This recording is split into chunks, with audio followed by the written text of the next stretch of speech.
udah nih. Halo Kak MY. Halo Kak Monica. Udah Baik, lama baik. Nih, udah lama Iya. kita ngobrol ya. Lama banget. Kak MY sih, Kak MY kayaknya sibuk banget nih. You're like everywhere gitu loh kok. Ini aja aku last minute banget undang Kak MY, tapi syukurnya Kak MY bisa ya.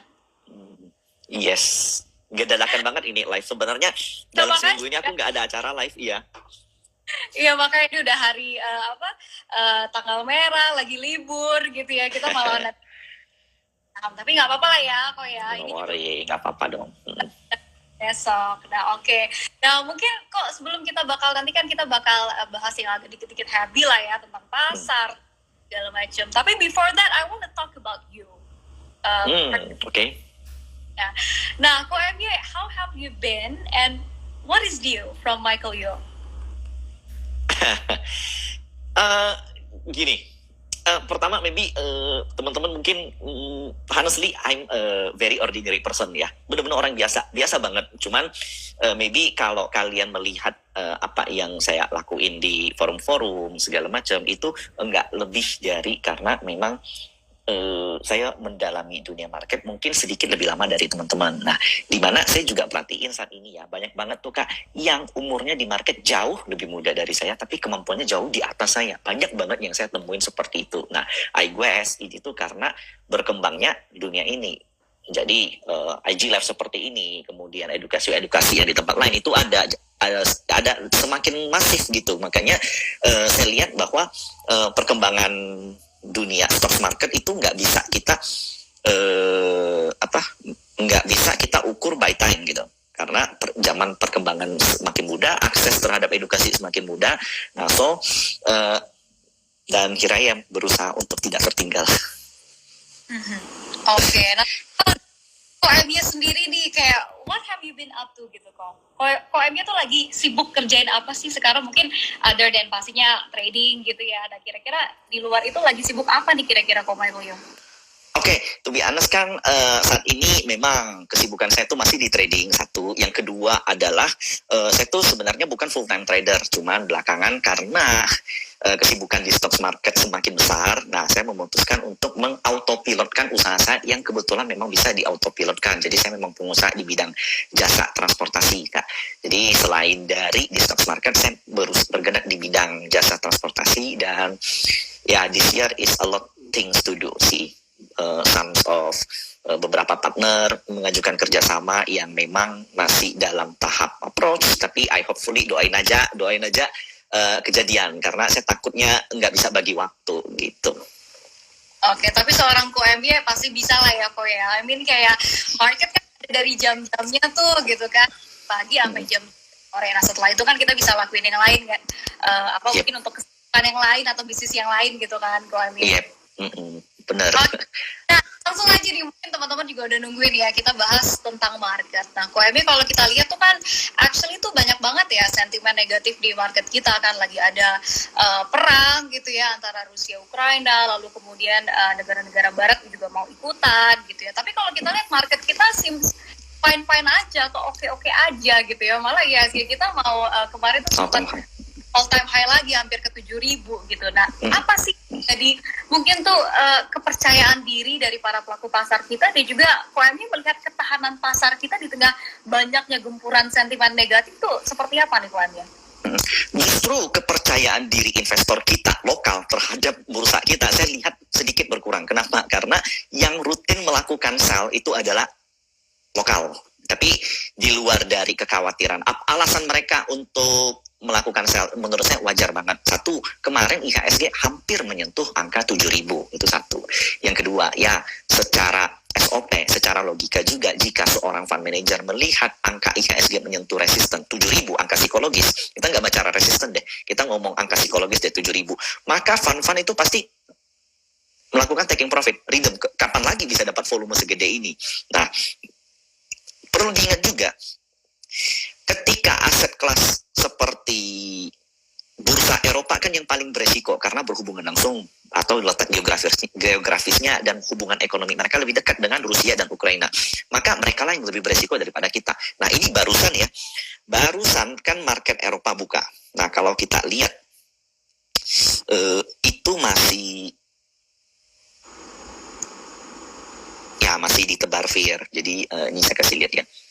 Ya, jadi memang masih pergerakannya masih lumayan tajam, minus 0,6%, tapi nggak separah awal-awal invasi. Awal-awal invasi itu mereka sampai minus 2%, minus 3%.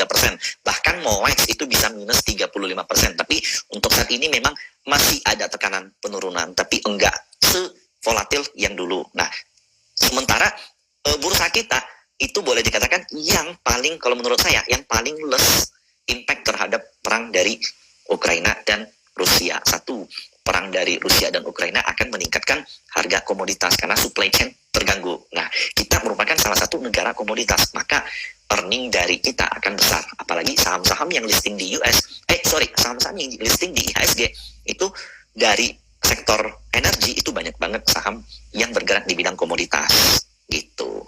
That's why menurut saya justru kemarin kan hari apa ya? Kemarin hari ini hari Rabu. Senin ya kalau nggak salah tiba-tiba market lompatnya gila banget. Selasa lompatnya tinggi banget kan. Nah itu Telkom sampai open 4%, AALI open 3%, BRI open 3% plus gitu, bayangkan.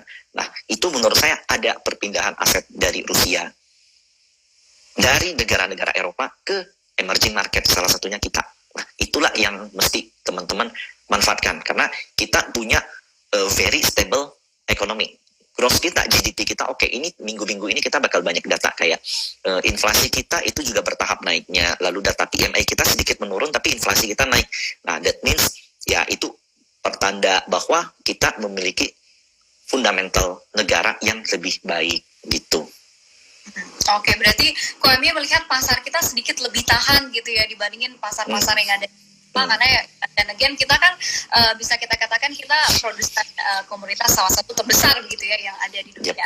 Nah terkait kok kan kita juga ketahui harga komoditas kan ya melambung tinggi ya gara-gara adanya perang ini ya. Kita lihat ada harga minyak lompat, batu bara sama lagi gitu ya, lalu kemudian juga. Nah, Bapak lihat saham-sahamnya yang udah juga lumayan naiknya cukup tinggi dalam beberapa waktu terakhir ini, apakah masih punya upside-nya atau udah nggak punya nih kok?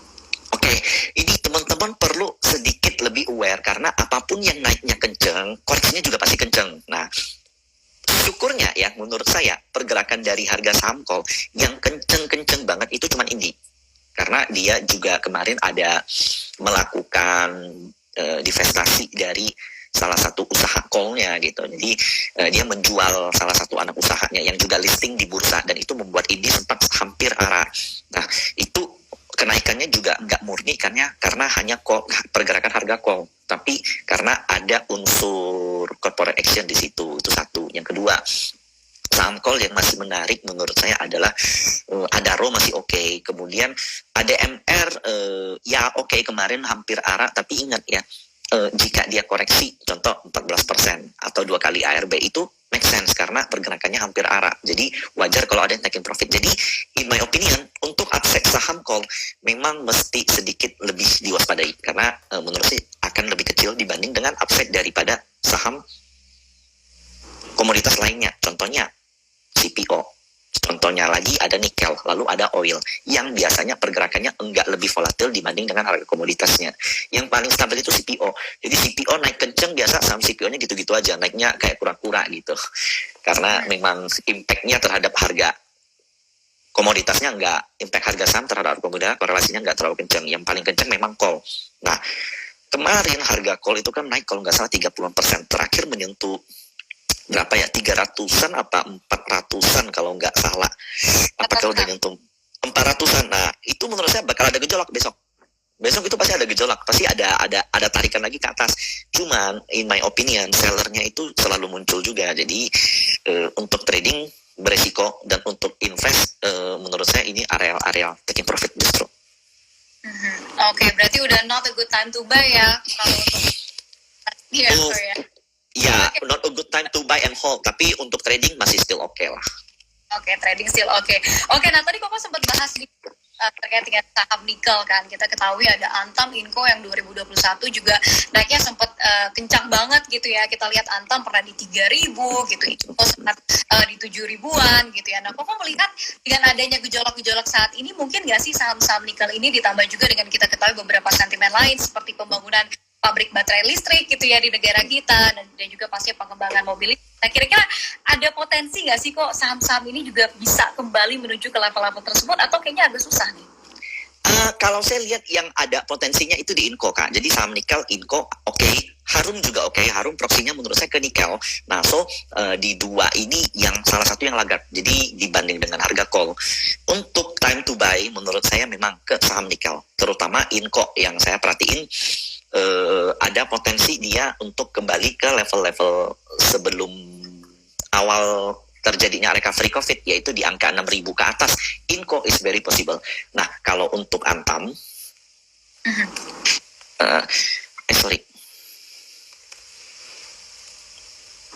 ya Antam juga rebound dari lowest di 1.800-an, dan dia ada potensi untuk menguji lagi ke angka areal 2.500 ke atas. Jadi both of the nickel stocks is still having a good upside. Oke, berarti masih bisa dilirik gitu ya kok ya kalau untuk saham-saham nikel ini ya. Yeah. Oke, selanjutnya nih kok dari komoditas kita bergeser lagi ke saham-saham digital yang kalau kita lihat pergerakannya dalam beberapa waktu kebelakangan setelah 2021 naiknya sangat kencang sekali gitu ya. Ini ya bisa kita katakan bergeraknya cenderung sideways, cenderung terkoreksi gitu. Nah, kalau Koko lihat sendiri untuk saham-saham digital, khususnya untuk saham-saham teknologi ini, gimana sih sebenarnya prospeknya untuk mungkin at least sampai akhir tahun 2022 ini? Oh, I have a view that tech stocks is quite very not atraktif di tahun ini.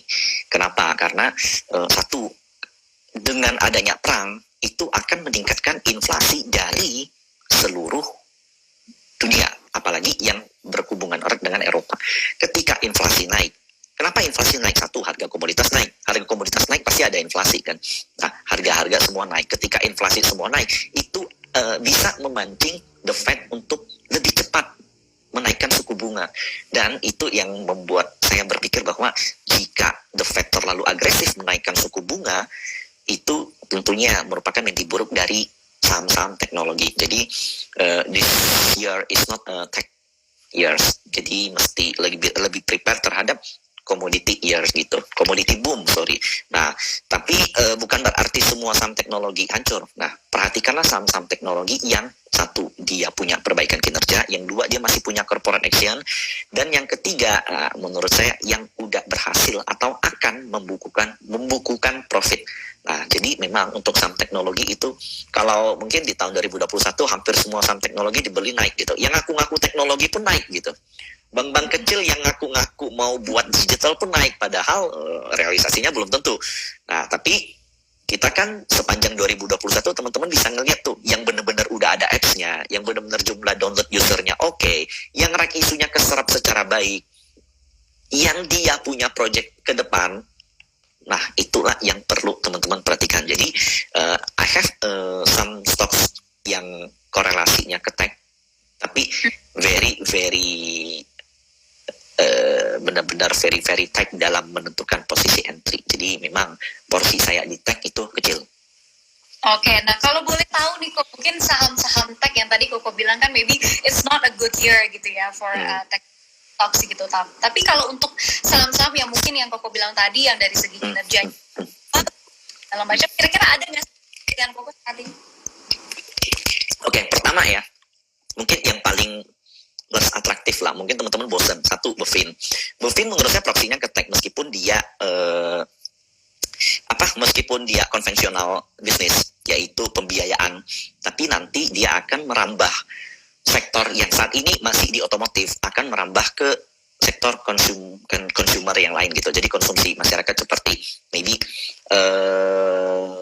pembiayaan, perabot rumah tangga, segala macam, itu bahkan merambah Bovin. Satu lagi, dia akan masuk ke ekosistem daripada Gotoh. Jadi it's good for Bovin in my opinion. Apalagi kemarin ada tender offer di 1.200 yang akan dieksekusi di tanggal 24 Maret ini. Itu satu. Yang kedua, I still look at BBYB.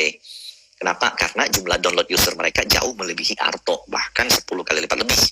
Nah, kemudian dari BBYB akan ada turunan-turunan saham lain. Contohnya BBYB itu ownernya itu aku laku juga own TNCA, itu satu. Nah, lalu kemudian maybe I still look at BBHI, BNBA, tapi not very bullish ke mereka, tapi lebih ke yang sebelahnya gitu. Oke, nah tadi Koko ada mention BBYB nih Kok. Kalau kita lihat BBYB kemarin itu ARB ya Kok ya, saat ini ada di 2. Nah Koko lihat untuk potensi upside dari BBYB ini saat ini, dan juga mungkin apakah it's a good time to buy BBYB atau kayaknya masih wait and see nih Kok? Nah, justru besok tuh akan nyentuh area penting dari BBYB, yaitu hari ini kemarin udah nyentuh yaitu 2.200. Nah, besok dia akan menyentuh 2130, yaitu last menurut saya koreksinya. Jadi kalau masih drop under itu, ya maybe masih pressure untuk BBYB, is not the time. Jadi besok akan menyentuh area-area krusial. Nah, in my opinion lagi ya, untuk menyentuh last high dia di 2.800, it's possible untuk BBYB this year. Mungkin banget. Berarti besok tuh level kuncinya ya, kita lihat akan diuji atau enggak 2130 gitu ya Kok MIA ya. Nah dari BBYB kita ke saham bank digital lain, ada Arto. Tadi Koko juga sempat mention kalau dari segi user kan memang BBYB jauh lebih jago ya harusnya daripada. Nah kalau kita lihat dalam sepekan nih, kita lihat asing sepertinya terus mengkoleksi nih saham dari Arto ini ya. Ada, kalau kita lihat net foreign buy ada di kisaran 1,13, tapi kemudian minus ya 4,55. Nah, kalau untuk Arto saat ini apakah udah good time to buy atau masih harus wait dulu nih kayaknya? Oke, pertama Arto bisa ada foreign inflow kencang. Pertama satu karena dia masuk ke dalam indeks MSCI dan itu kapitalisasinya cukup besar, jadi wajar kalau ada foreign inflow. Nah, MSCI rebalancing itu minggu lalu dan itu udah down, udah selesai inflow-nya. Jadi kalau berharap foreign inflow lagi is hard. Jadi menurut saya Arto katalis untuk mengangkatnya itu benar-benar mesti dari perusahaannya, dari perusahaannya sendiri yang harus bisa membukukan profit. Nah, itu yang perlu kita lihat lagi. Itu yang kita perlu analisa lagi, apakah di tahun ini dia bisa membukukan profit atau enggak. Nah, kalau untuk time to buy, in my opinion, untuk saat ini masih enggak. Masih belum ya? Oke. Ya. Ya pantau-pantau dulu lah gitu ya, nggak usah. Ya, oke. Nah, Kok kalau kita bicara terkait dengan bank-bank digital ini atau saham-saham teknologi ini kan juga banyak sebenarnya yang belum profitable ya, seperti Koko katakan tadi. Mereka harus profit dulu, baru kelihatannya menarik gitu. Nah, Koko lihat kapan akan menjadi turning point bagi saham-saham digital atau teknologi untuk bisa ya berbalik begitu menjadi perusahaan yang profitable pasti. Ya, first of all kan begini, selain dari profitable yang mesti dibuktikan oleh saham-saham teknologi, kita juga berharap inflow dari foreign. Nah, satu. Yang kedua, foreign bakal inflow ke saham teknologi ketika inflasi sudah meredah. Nah, satu. The Fed sampai saat ini belum menaikkan suku bunga sama sekali. Masih menjadi perdebatan. Ada yang bilang 0,5 sekali naik, ada yang bilang 0,25, ada yang bilang 4 kali, ada yang bilang 5 kali, bahkan ada yang bilang 7 kali.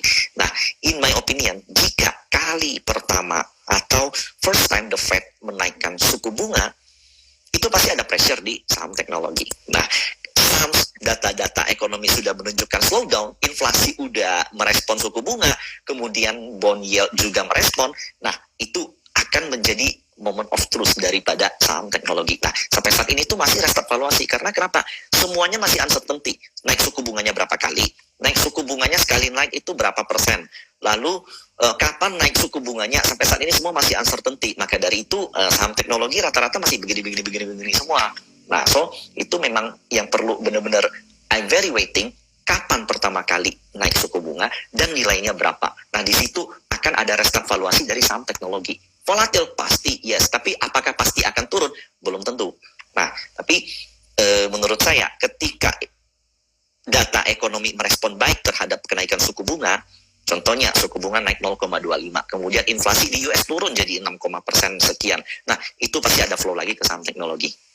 Dan ingat, saham teknologi kalau ada flow sedikit aja, itu volatilnya luar biasa. Itu naiknya bakal kencang banget. Jadi itulah momen untuk menunggu. Jadi kalau ditanya di harga berapa, terus terang maybe supportnya bisa aja dijebol. Tapi when to buy, ya ketika sudah ada sudah ada certainty lah yang dilakukan oleh The Fed, karena memang market saat ini masih menunggu itu. Oke, berarti balik lagi kita harus menunggu ya terkait dengan kebijakan. Nah, tadi Koko sempat membahas nih ada beberapa saham yang terafiliasi dengan nama besar GoTo. Kita ketahui kita juga masih nunggu ya Kok ya, kapan nih kira-kira GoTo? Ya kabar-kabarnya sih katanya ada yang bilang tuh Maret gitu ya. Tapi nggak tahu perang apakah ditunda lagi atau gimana. Nah, tapi kalau untuk saham yang terafiliasi gitu ya, kita ketahui juga di pasar ada Mari, lalu kemudian katanya juga ya dengar-dengar katanya ada Trim juga, ada bagi saham lain. Nah, Koko untuk potensi saham-saham yang terafiliasi dengan nama besar GoTo gimana sih kok? Pertama ya, ini agak-agak sensitif nih kalau saya ngomong, takutnya dibilang promoin. Tapi gini, yang terafiliasi dengan GoTo salah satunya yang udah kejadian tuh apa? Arto, itu very sukses Arto. Dari harga berapa sampai berapa. Nah, next Arto mau dinaikin sampai berapa lagi? Nah, in my opinion, maka upside-nya mungkin udah agak-agak terbatas. So, cobalah cari affiliate dari yang terkoneksi atau memiliki ekosistem ke GoTo, sehingga nanti itulah yang akan mendapat aliran dana dari GoTo. Bukan cuma aliran dana, tapi juga akan mendapatkan keuntungan dari ekosistem GoTo. Ya, salah satunya memang yang tadi kakak sebutkan. Nah, kita kan bukan selain beberapa unicorn kita untuk katanya melantai di bursa ya di tahun 2022 ini. Sedangkan tadi KOMB katakan juga 2022 sepertinya not a good time atau not a good year for technology stocks gitu kan. Nah, Koko melihat dengan nanti masuknya unicorn atau mungkin saham-saham teknologi lainnya ke bursa kita di tahun 2022 ini, menurut Koko apakah akan memperbaiki kinerja di sektor teknologi kita atau seperti apa nih Koko? It depends on what happened in global. Satu ya, saya nggak tahu invasi Rusia ke Ukraina sampai kapan, tapi biasanya ya invasi itu nggak lebih dari 1 bulan biasanya, dan itu sering sekali terjadi V-shaped recovery. Nah, sebenarnya bursa kita nggak koreksi malahan kan, volatil iya, tapi koreksi enggak. Bahkan saat ini ada di area all time high. Nah, so kenapa? Karena proxy kita itu adalah di komoditas, bukan di teknologi. Yang kedua, kita punya marketnya paling gede itu di big banks itu. Nah, untuk saham teknologi ini sendiri gimana? Apakah sepanjang tahun ini bearish? Jawabannya, in my opinion, no. Bahkan di saham komoditas aja, ini pasti nanti bakal ada retrace-nya. Nggak mungkin bullish terus. Nah, momen-momen kapan ketika tech akan manggung, nah, justru menurut saya, IPO yang enggak terjadi dalam waktu-waktu dekat ini, itu akan baik untuk mereka. Jadi, ketika, let's say, GoTo IPO. Nah, yang saya dengar sih, IPO GoTo, enggak, inilah, maybe, apa nih? Aduh, no comment deh, gini deh. Nanti IPO saham teknologi yang enggak terjadi di Maret ya, maybe di Agustus. Karena ketika di Agustus, September, Oktober, itu kan artinya pasti sudah ada keputusan dari The Fed mengenai kenaikan suku bunga. Dan saya juga berharap inflasi yang terjadi di US ketika itu mereda. Nah, ketika itu mereda, maka saham teknologi bakal mendapatkan flow lagi. Dan untuk mencari sekitar 20% sampai 40% di saham teknologi itu very short term gitu. Bahkan dalam 1 bulan aja bisa kesampaian. Tapi kalau di big bank cari 40% 1 bulan sampai kapan gitu. Nah, itulah momen-momen entry saham teknologi. Jadi kalau teman-teman sekarang saat ini invest di saham teknologi, bisa nggak minus sampai 20% sampai 40%? Bisa. Tapi kalau seandainya momen entry kalian tepat di momentum di mana market merespon terhadap inflasi, terhadap suku bunga, nah itulah yang perlu teman-teman entry. Dan itu juga berpengaruh di saham-saham IPO, in my opinion. Termasuk IPO dari tech yang ya contohnya katanya tiket.com, kemudian kayak Traveloka, lalu yang lain-lain juga bakal menyusul. Nah, kalau GoTo kan dia mother of all teknologi, boleh dikatakan. Mother dari startup yang memang statusnya udah paling besar market cap-nya. Jadi untuk dana serapan, ya maybe udah ada yang dipersiapkan di situ. Jadi untuk bagaimana pergerakan harga GoTo, terus terang saya nggak tahu. Gitu. Tapi apakah ini akan menjadi wajah baru bagi HSG dan menjadi contoh bagi saham-saham teknologi yang lain untuk IPO? In my opinion, yes, tantangannya berat. Ya, berat tantangannya. Tapi ini yang perlu kita perhatikan, data-data ekonomi yang akan muncul setelah The Fed menaikkan suku bunga. Yang in my opinion sih, Ya, pasar tuh butuh kepastian. yes. Nah, Bener. ada yang komen nih, katanya KMY tahu sesuatu yang dia nggak bisa bocorin. Aduh, apa ya? Aku jadi mikir-mikir nih. Aduh, nggak apa-apa, minum dulu boleh.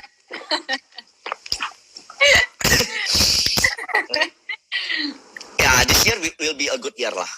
Pokoknya Okay. this year will be a good year. Ya.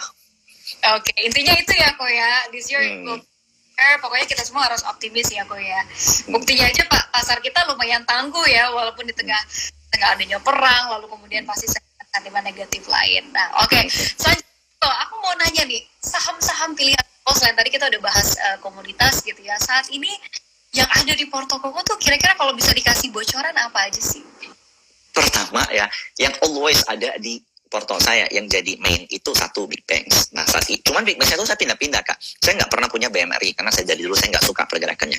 Nah, sekitar sebulanan lalu saya heavy di BBNI, tapi BBNI udah nyentuh target 8.000. Saya pindahin ke BBRI. Menurut saya BBRI masih bisa. Sorry, ini saya lihat dulu. Takutnya salah angka. Menurut saya BBRI, ini kemarin kan tiba-tiba open di 4.850 lalu merah kan. Merahnya tuh udah 2 candle berturut-turut. Nah, ke 4.900 itu BBRI is reasonable. Jadi untuk saat ini ya, memang porto saya itu ada BBRI dan BBCA satu. Yang kedua, saya selalu ada BEFIN. Yang ketiga, saham teknologi ada yang beresiko tapi saya nggak berani sebut. Lalu komoditas, yes, saya heavy di CPO. Untuk saat ini untuk call saya only di trading. Oke. Untuk bank tadi Koko sebutin ada 2 bank. Ada BBRI, BBCA, lalu kemudian yang harus terus ada di Porto Koko itu adalah BEFIN gitu. Iya. Nah, kok kita udah liatin dari tadi banyak banget gitu ya yang nanyain yang komen di sini gitu ya. Nah, ada yang nanya nih tadi aku sempat lihat gitu. Kok besok HK apa nih katanya? Gini, harga call di kemarin tuh naik sampai 400-an ya. Jadi besok saya nggak tahu apa yang terjadi dengan saham call, tapi yang pasti open gap up biasanya seperti itu. Nah, open gap up itu kan selanjutnya ada 2 arah. Ada yang short selling, ada juga yang makan di atas. Nah, jadi menurut saya kalau seandainya saham call open gap up, itu adalah saatnya untuk kalian kurangi posisi. Kalau kalian punya untuk trading ya, ketika dia mulai retreat, nah di situ saya mesti lihat ada nggak yang cover shortnya. Jadi sebenarnya kalau kalian bilang besok HK apa, itu kita mesti lihat market bergerak seperti apa. Tapi in my opinion, apapun itu, CPO is just start the bull gitu. Meskipun udah naik banyak, tapi kalau kita lihat dari pola akumulasi atau dari pergerakan chart pattern itu just start. Justru CPO itu baru mulai bullishnya. Nah, sementara call udah kemana-mana semuanya. Jadi kalau kalian mau aman ya mendingan di CPO atau di nikel yang kemarin koreksi. Kalau memang kalian nyalinya kenceng, ya besok di call. Tapi kalau open gap up justru harus jualan. Nah, ketika dia mulai turun, nah lihat ada yang cover atau enggak. Oke, berarti untuk CPO Koko lihat nih just started gitu ya, jadi bisa dilirik ya untuk besok. Kalau untuk saham-sahamnya nih kok, pilihan Koko kalau untuk CPO kira-kira apa nih? Ada 3, AALI, LSIP, dan TAPG. Apa Pak? Sorry, yang pertama tadi apa? AALI, Astra, Ali. lalu LSIP, Astra juga, lalu TAPG, Triputra. Oke, sip. Nah, selanjutnya nih kok, kita bakal bahas sedikit terkait dengan psikologi trading gitu ya. Sebelum nanti kita juga dari komen-komen yang ada gitu. Soalnya nih, aduh banyak banget tapi agak pecah-pecah nih kalau kita lihat topiknya ya. Ada yang fokusnya ke Koko, ada yang fokusnya ke aku. Tapi nggak apa, nanti kita cari satu-satu ya yang mana yang nanya. Nah, aku sempat lihat kemarin di feednya Koko tuh, kata Koko tuh ada 3 tipe ketakutan trader. Yang pertama takut cut loss, takut nyangkut, terus yang ketiga takut nggak dapat barang. Nah, tapi dari 3 ketakutan ini menurut Koko yang paling merugikan tuh yang